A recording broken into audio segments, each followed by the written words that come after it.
Police commission অধ্যাদেশ, supreme কোর্টের বিচারক নিয়োগ অধ্যাদেশ, দুর্নীতি দমন কমিশন অধ্যাদেশ, সুপ্রিম কোর্ট সচিবালয় অধ্যাদেশ এবং তথ্য অধিকার অধ্যাদেশও বাতিল করা হচ্ছে বলে আমরা জানতে পেরেছি। এই অধ্যাদেশগুলো করা হয়েছিল বাংলাদেশের এই সাংবিধানিক এবং রাষ্ট্রীয় প্রতিষ্ঠানগুলোকে নিরপেক্ষ ভূমিকায় যেন তারা কাজ করতে পারে সেই উদ্দেশ্য বাস্তবায়নের লক্ষ্যে। এবং আমরা বিগত সময় দেখেছি এই প্রতিষ্ঠানগুলো যেমন পুলিশ, দুদক সহ সুপ্রিম কোর্ট এগুলোর রাজনীতিকরণ করা হয়েছিল। এগুলোর নিয়োগের ক্ষেত্রে স্বচ্ছতা ছিল না এবং রাজনৈতিক নিয়োগের কারণে আমাদের এই রাষ্ট্রের গুরুত্বপূর্ণ স্তম্ভগুলো, রাষ্ট্রের এই গুরুত্বপূর্ণ প্রতিষ্ঠানগুলো ধ্বংসপ্রাপ্ত হয়েছিল এবং এই প্রতিষ্ঠানগুলোকে রাজনৈতিক হাতিয়ার হিসেবে ব্যবহার করে শেখ হাসিনার সরকার এখানে ফ্যাসিবাদ কায়েম করেছিল। অন্তর্বর্তীকালীন সরকারের সময় সিভিল সোসাইটি সহ সংস্কার কমিশনের প্রস্তাবনা অনুযায়ী এই অধ্যাদেশগুলোর মাধ্যমে এই প্রতিষ্ঠানগুলোকে শক্তিশালী করা, নিরপেক্ষ এবং রাষ্ট্রীয় প্রকৃত অর্থে রাষ্ট্রীয় এবং সাংবিধানিক প্রতিষ্ঠানের রূপান্তরের চেষ্টা করা হয়েছিল।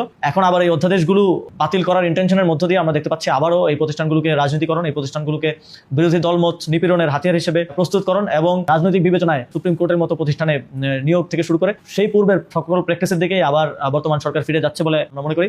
এবং এই অধ্যাদেশগুলো বাতিল করার বিপক্ষে আমাদের আওয়াজ তুলতে হবে। আমরা যদি একটি নতুন যে বাংলাদেশের স্বপ্ন আমরা দেখেছিলাম, যার দিকে আমরা কিছুটা হলেও আস্তে আস্তে হাঁটি হাঁটি পা করে অন্তর্বর্তীকালীন সরকারের সময় অগ্রসর হচ্ছিলাম এই অধ্যাদেশগুলোর মাধ্যমে, এই অধ্যাদেশগুলো অবশ্যই রাখতে হবে এবং সামনের দিনে বাস্তবায়ন এই অধ্যাদেশ অনুযায়ী এই প্রতিষ্ঠানগুলোকে পরিচালনা করতে হবে।